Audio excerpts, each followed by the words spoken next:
오늘은 요한 2서 1장 1절에서 3절 말씀 묵상하겠습니다. 요한 2서 1장 1절에서 3절 말씀 있습니다. 장로인 나는 택하심을 받은 부녀와 그의 자녀들에게 편지하노니 내가 참으로 사랑하는 자여 나뿐 아니라 진리를 아는 모든 자도 그리하는 것은 우리 안에 거하여 영원히 우리와 함께할 진리로 말미암음이로다. 은혜와 긍휼과 평강이 하나님 아버지와 아버지 아들 예수 그리스도께로부터 진리와 사랑 가운데서 우리와 함께 있으리라. 아멘. 진리와 사랑 가운데 살아가는 사람들. 요한 1서에 이어서 요한 2서도 사도 요한이 에베소에서 AD 100년경에 기록한 것으로 전해지고 있습니다. 당시 모든 교회와 그리스도인들에게 보낸 서신이고 오늘날 모든 교회와 그리스도인들이 들어야 할 말씀이기도 합니다.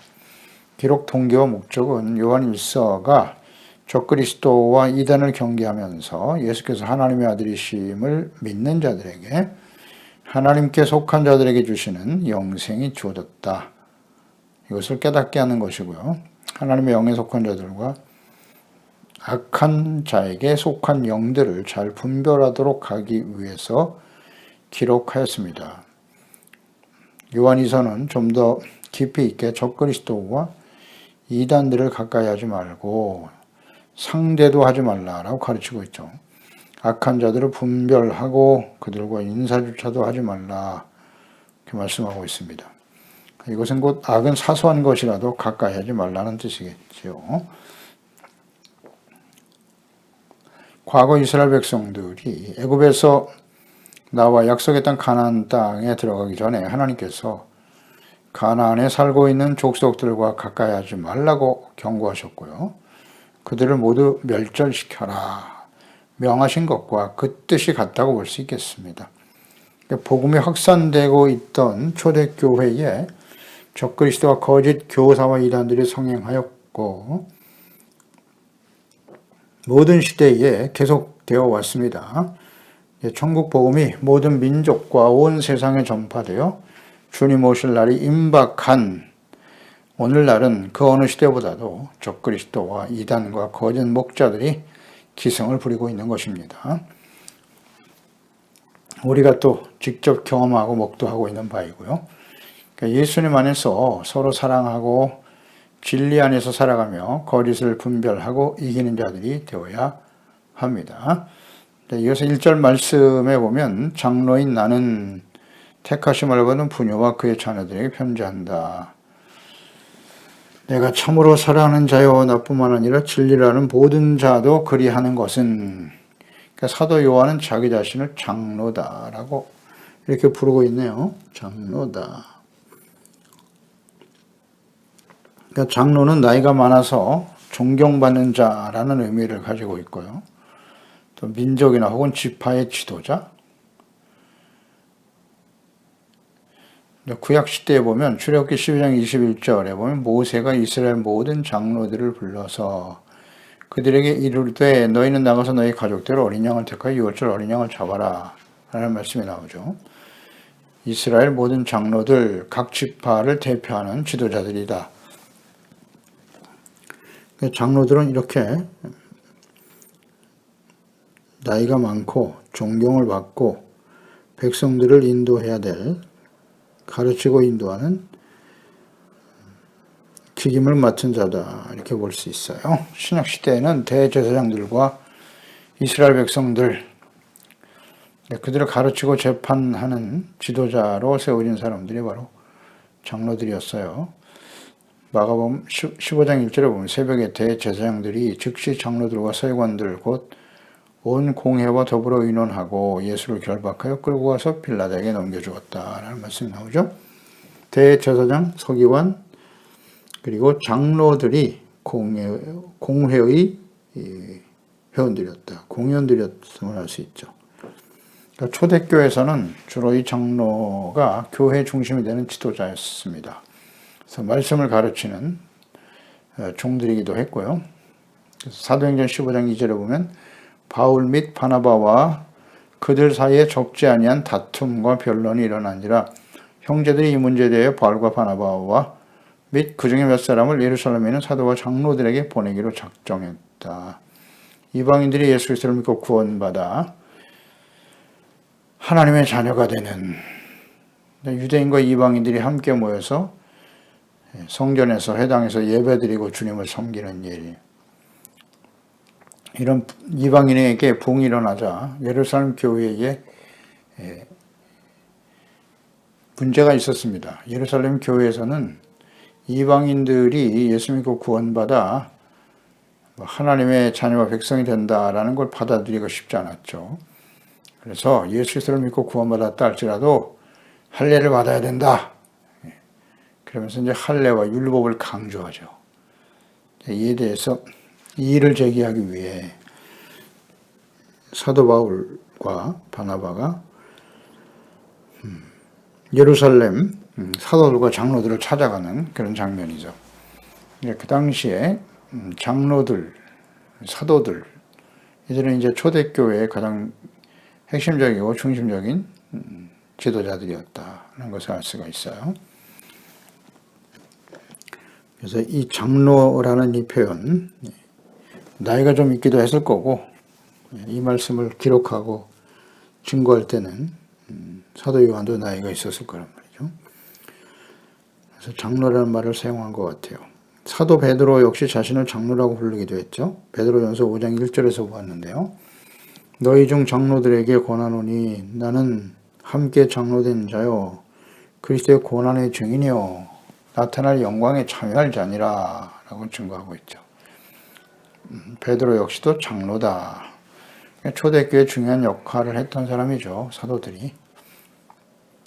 베드로와 같이 예수님께서 친히 부르시고 함께 하신 제자 중에 하나인 요한, 자신은 장로다라고 확신하고 있어요. 이 장로라는 고백은 정체성과 사명에 대한 분명한 인식이라고 볼 수도 있죠. 그래서 장로라는 호칭으로 기록한 이유가 있을 거예요. 이것은 편지를 통해서 지금 요한 1, 2, 3서 이 서신들을 통해서 기록한 모든 말씀들은 자신의 생각과 뜻이 아니라 자신을 부르신 예수 그리스도의 말씀임을 밝히기 위해서였을 겁니다. 그래서 예수님의 제자, 사도, 증인이죠. 예수 그리스도의 증인. 교회가 그리스도인들을 가르치고 양육하고 바르게 인도해야 될 사명과 책임을 가진 장로로서 지금 이 글을, 이 말씀을 기록하고 있다. 자신에게 주어진 책임과 사명을 지금 다하고 있다. 그 사명을 위해서 지금 말씀을 기록하고 있다라는 것이죠. 그래서 오늘날 목사와 장로, 재직들이 있는데요. 성령으로 거듭나지 못한 상태, 또 예수 그리스도의 인격적인 만남과 교제가 없고 예수님의 제자로 부르심을 받거나 혹은 훈련받은 경험이 없이 신학대학원을 나와 목사가 되고 학위를 받아서 목사가 되고 신앙의 연륜이 오래되고 사회적으로 성공하고 헌금을 많이 하고 봉사의 경력이 있다는 이유로 무분별하게 목사와 장로로 임직하는 일들이 있습니다. 이런 자격이 없는 사람들이 교회의 지도자가 되어 교회와 그리스도인들이 주의 영광을 나타내기보다는 수치와 멸시, 조롱과 혐오의 대상이 되어 버렸습니다. 이것이 최종 목사들과 재직들을 잘못 세우는 거죠. 자격이 없는 사람을 세운다. 굉장히 중요한 역할을 해야 될 사람들이거든요. 그런데 하나님과 말씀과 성령으로 거듭나지 못한 말씀과 성령, 진정한 하나님의 자녀로서, 참된 그리스도인으로서, 예수님의 제자로서 헌신된 사람들, 하나님의 부르심을 받아야 되는 것이죠. 그렇지 못한 상태에서 세워진 종들. 이것이 이제 모든 성로들에게 바르게 가르쳐야 되는데 가르치지 못하기 때문에 부패와 세속화가 계속되어져 가는 것이고 세상에 영향을 주지 못하고 있는 것 또한 사실입니다. 마태복음 5장 13절에 예수님께서 말씀하셨죠. 너희는 세상의 소금이니 소금이 만일 그 맛을 잃으면 무엇을 어찌하게 하리요? 후에는 아무 쓸데없어 다만 밖에 버려져 사람에게 밟힐 뿐이니라 말씀하셨죠. 맛을 잃어버린 소금,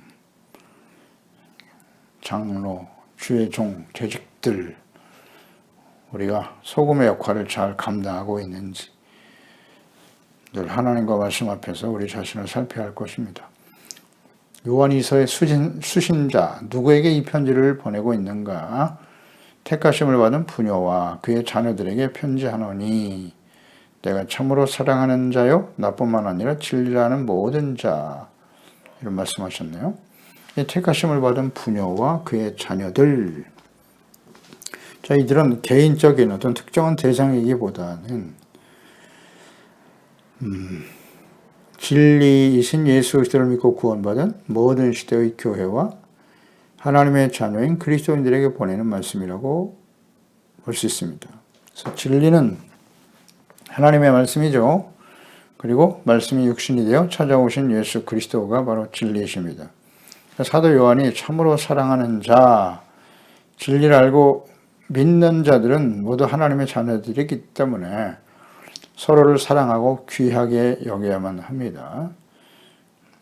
사도 요한은 예수 그리스도를 믿고 구원받은 모든 사람들, 유대인들뿐만 아니라 이방인 그리스도인들도 주님 안에서 사랑하는 자들이다라고 고백하고 있습니다. 그래서 2절로 연결되죠. 진리라는 모든 자, 즉 우리 안에 거하여 영원히 우리와 함께할 진리로 말미암음이로다. 우리 안에 예수 그리스도께서 직접 부르신 사람들이죠. 제자들. 부르심을 받아서 주님께로부터 말씀을 듣고 받고 보고 배우고 성령으로 충만하여 예수님의 증인과 제자, 사도들, 그들과 같이 예수께서 그리스도시고 하나님의 아들이시며 진리이심을 믿고 구원받은 모든 그리스도인들은 다 예수님 안에 거하는 사람들이라 볼 수 있습니다. 우리 안에 거하여 그랬으니까. 그래서 사도들의 그 믿음에 근거한, 사도들이 증거하는, 가르치고 증거해 준 그들의 믿음에 근거하여 우리가 예수 그리스도를 알고 믿어 구원받는 역사가 일어나게 되는 것입니다. 주님 안에, 그리스도 안에. 이런 사람들이 진정 하나님의 자녀고 하나님께 속한 사람들입니다. 사도들의 가르침과 그들을 통해서 기록된 성경, 우리 사도, 예수님의 제자들, 감동되어 기록된 말씀이 이제 신약 성경이니까요. 그 말씀에 근거하여 주님을 섬기는 사람들, 사도들과 함께 영원히, 그랬으니까 영원히 사도들과 함께할 진리 안에서 하나 된 사람들이라고 볼 수 있습니다. 이것은 모든 시대의 그리스도인들이 다 예수 그리스도 안에 하나 된 하나님의 자녀들이라고 볼 수 있습니다.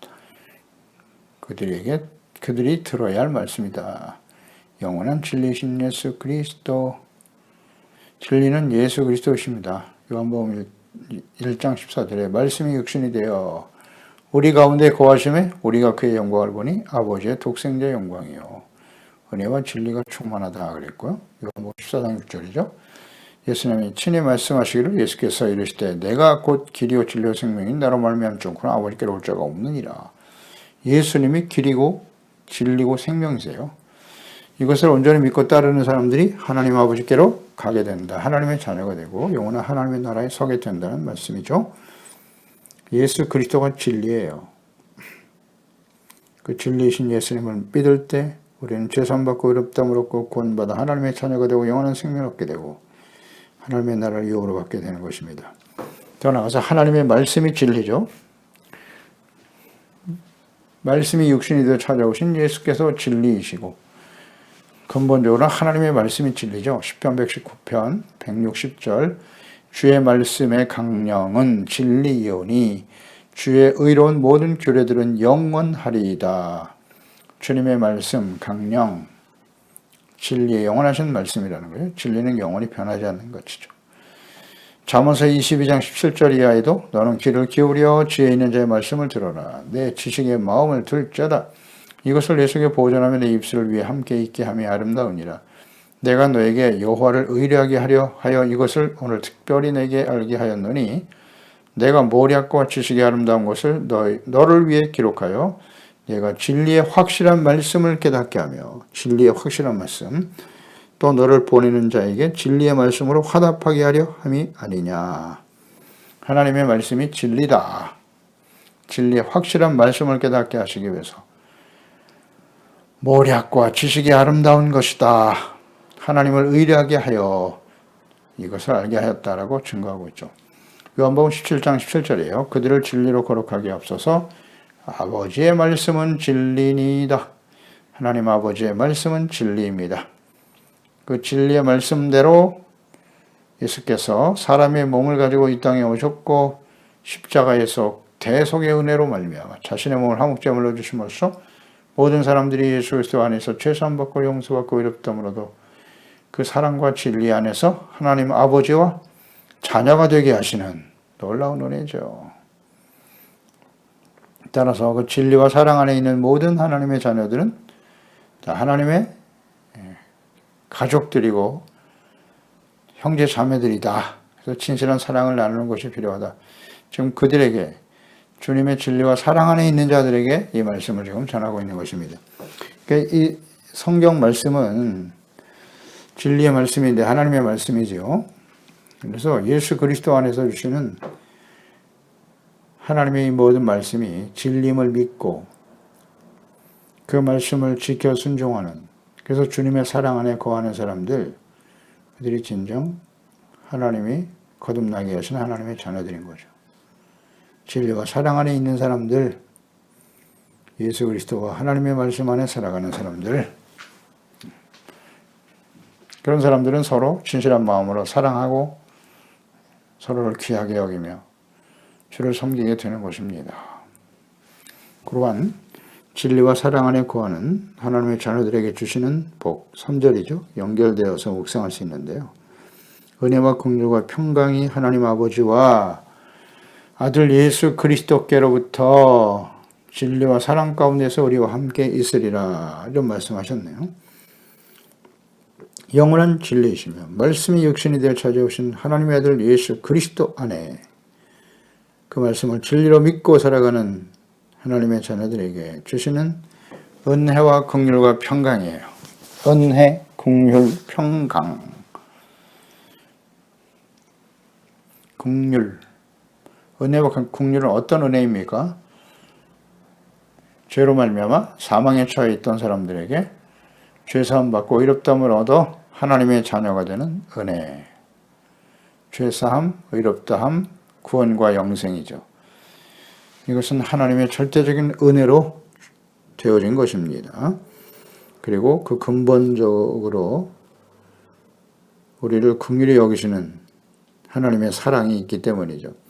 그러니까 하나님의 긍휼과 사랑이 그 아들 예수님을 십자가에 못 박아 죽게 하시고 화목제물이 되게 하신 것이고 죄사함 받고 의롭다함을 얻게 하셨더라. 하나님의 긍휼하심, 긍휼히 여기시는 것이 은혜입니다. 그러니까 예수님의 십자가는 죄인인 우리를 향하신 하나님의 긍휼과 사랑이죠.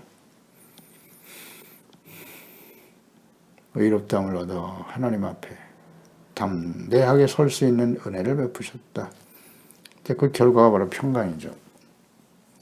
그러니까 은혜와 긍휼과 평강이 연결되어 있어요. 은혜로 죄사함 받고 하나님의 긍휼히 여김을 받을 때 우리는 하나님과 참된 화평을 누리게 되는 거죠. 평강, 하나님과 화목하게 되어졌다. 하나님과의 관계 회복, 이것이 평강이죠. 그러니까 우리가 진리 안에 예수 그리스도 안에 있다면 하나님의 자녀로 살아가고 있다면 당연히 은혜 받은 자는 언제든지 감사가 넘쳐나게 될 것이고요. 하나님의 긍휼하심, 하나님이 우리를 긍휼히 여기신 것처럼 사람들을 또한 형제와 이웃을 긍휼히 여기겠죠. 긍휼, 자비, 선, 오래 참음, 자비, 양선, 긍휼히 여김으로 대하는 것, 이것이 이웃사랑의 구체적인 실천이라고 하셨죠.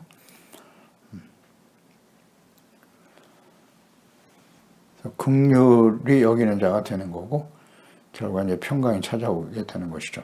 그 화평케 하는 자가 복이 있나니 저가 하나님의 아들이라 일컬음을 받게 될 것이다 라는 말씀도 하시죠. 죄사함 받고 하나님과 은혜 받아 하나님과 화목되어질 때 참된 평안을 누리게 되는 거고 그런 사람들이 화평케 하는 자가 되겠죠. 다툼을 일으키고 싸움을 일으키고 그건 하나님의 아들들의 모습은 아니지요. 그래서 하나님 아버지와 예수 그리스도는 진리와 사랑 가운데 우리와 함께 하신다는 거예요. 이 말씀 보세요. 진리와 사랑 가운데서 우리와 함께 있으리라. 누가? 하나님 아버지와 아버지 아들 예수 그리스도께로부터 그랬어요. 그러니까 진리와 사랑 가운데 하나님 아버지와 예수께서 우리와 함께 계신다. 자, 하나님을 사랑하고 그 말씀을 진리로 믿고 순종하는 사람들. 그러니까 예수 그리스도를 하나님의 아들이심을 믿고 그분의 말씀을 진리로 믿고 순종하여 서로 사랑하라. 주님이 우리에게 주신 명령이니까요. 그 말씀대로 형제와 이웃을 사랑하는 사람들과 하나님께서는 함께 하신다. 너희가 서로 사랑하면 이로써 모든 사람들이 너희가 내 제자인 줄을 알게 될 것이다. 우리가 요한 1서 묵상하면서 계속 우리가 깨달은 바죠. 하나님은 보이지 않는 영이신 보이지 않는 하나님이신데 그 보이지 않는 하나님이 우리 안에 거하신다. 혹은 또 우리가 주님 안에 예수 그리스도 안에 함께 거한다. 어떻게 그것을 나타낼 수 있느냐? 보이지 않는 하나님을 어떻게 사람들에게 나타내 보일 수 있을까요? 하나님이 우리와 함께 하신다는 사실을 교회와 그리스도인들 가운데 하나님이 함께 하신다는 증거는 무엇인고? 진리와 사랑 가운데 있어야 하는 겁니다. 하나님의 말씀, 진리의 말씀으로 믿고 반드시 순종하게 되지요. 또 하나님의 긍휼과 사랑 소중하게 여기고 서로를 불쌍히 여기고 이해하고 용납하고 진실한 사랑으로 이웃을 대할 때 우리를 통해서 많은 사람들이 우리 안에 계신 하나님 아버지를 보게 된다는 거죠. 진리와 사랑 가운데 진리는 하나님의 말씀 예수 그리스도 사랑 그 말씀을 듣고 지켜 순종하는 사랑 그럴 때 하나님이 우리와 함께 계신다. 간단하죠? 그럴 때 모든 사람들에게 증거할 수 있는 것입니다. 그리스도인들이 이 땅에서 크고 화려한 교회를 짓고 더 많은 사람들이 모여서 혹은 세상에 정치 경제적으로 중심에 올라서서 권력을 잡고 그렇게 할 때 하나님 아버지께서 우리와 함께 하심을 나타내고 증거할 수 있을까요? 우리가 여러 번 말씀을 통해서 깨닫는 바입니다. 묵상하면서. 정치 권력, 재물을 많이 가진 사람들. 세상에 얼마든지 있어요. 얼마든지 있습니다. 하나님을 믿지 않아도. 그러면 예수 그리스도를 믿고 구원받아 하나님이 우리와 함께 하신다는 증거가 무엇이냐? 이것을 너무 세속적인 그 기준을 가지고 생각하려고 하는 경향이 오늘날 교회 안에 있단 말이에요. 물론 하나님께서 이 모든 것을 우리에게 주시겠다고 약속하신 건 분명해요. 그러나 먼저 전제 조건이 있잖아요. 하나님의 말씀을 듣고 지켜 행하는 의롭고 거룩한 하나님의 자녀들이 되어질 때이잖아요. 그런데 하나님의 말씀을 따른 거룩한 하나님의 자녀가 되는 일에는 관심 없고 세상에서 출세하고 부자가 되고 그러면 하나님의 영광을 나타내고 그런 힘을 얻어야 하나님의 나라를 세울 수 있다고 생각한단 말이죠. 그렇지 않습니다. 그렇지 않아요. 아무리 성경을 묵상해도 그런 사람들과 하나님께서 함께 하신다는 말씀은 없어요. 그렇지 않나요? 먼저 해야 할 일이 있단 말이에요. 무엇을 먹을까 입을까 마실까 염려하지 마라. 이건 다 이방인들이 구하는 것이고 너희는 하나님의 자녀 먼저 그의 나라와 그의 의를 구하는 거예요. 삶의 우선순위, 가치 우선순위, 삶의 목적 이것이 분명해야죠. 그래야 할 때 하나님께서 그 진리와 사랑 가운데 살아갈 때 주님이 하나님 아버지와 예수께서 우리와 함께 하신다. 하나님이 함께 하시는 삶을 살아가고 있는가요? 기도하겠습니다. 하나님 아버지, 오늘도 주의 말씀을 통해서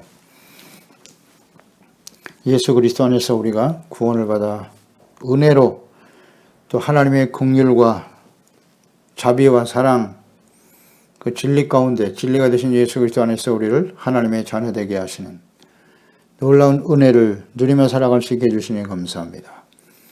모든 사람들이 예수 그리스도 안에서 이와 같은 은혜를 누리며 살아가기를 주님은 간절히 원하시지요.